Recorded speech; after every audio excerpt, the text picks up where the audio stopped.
Ndugu washiriki, tunayo pia sheria ya AQRB sura ya 269. Sheria hii sio tu kwa inasimamia usajili na urekebu wa wataalamu wa kampuni za ubunifu majengo na ukadiriaji majenzi, lakini pia inasisitiza uzingativu wa ubora na usalama wa majengo yanayojengwa.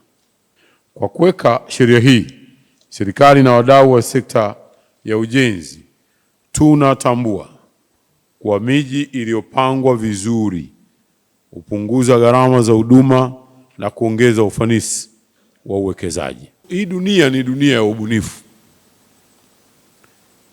Watu wanatengeneza vitu vya kiubunifu vya gharama nafuu, lakini vyenye faida kwao kwa kiwango kikubwa sana. Hapa karibuni, kila jambo mtu ukipata nalo nafasi, get time to learn, jifunze.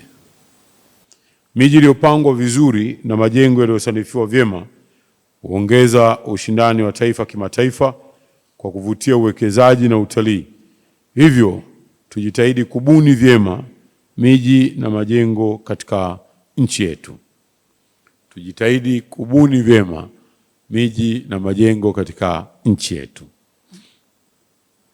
Ndugu washiriki, katika maelezo yake, Rais wa AAT amegusia changamoto kadhaa zinazowakabili wataalamu wa sekta ya ujenzi ambazo kwa njia moja ama nyingine zinaathiri kazi za wataalamu katika utekelezaji wa miradi.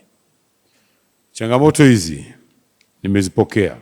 AQRB, Mheshimiwa Waziri, itaendelea kutekeleza majukumu yake kwa weledi, kulinda viwango vya maadili ya taaluma na kuchukua hatua za kisheria kwa wanaokiuka sheria na kanuni. Na mwisho, AQRB itaendelea kuwa taasisi imara ya udhibiti na maendeleo ya taaluma kwa manufaa ya taifa.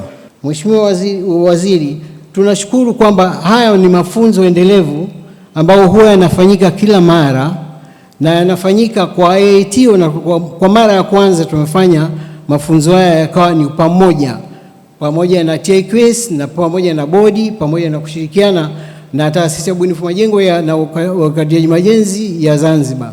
Hapa utakaoona Mheshimiwa Waziri ni kwamba ni mchanganyiko wa watu kutoka taasisi na vyama tofauti na taaluma tofauti ambao wako hapa ndani.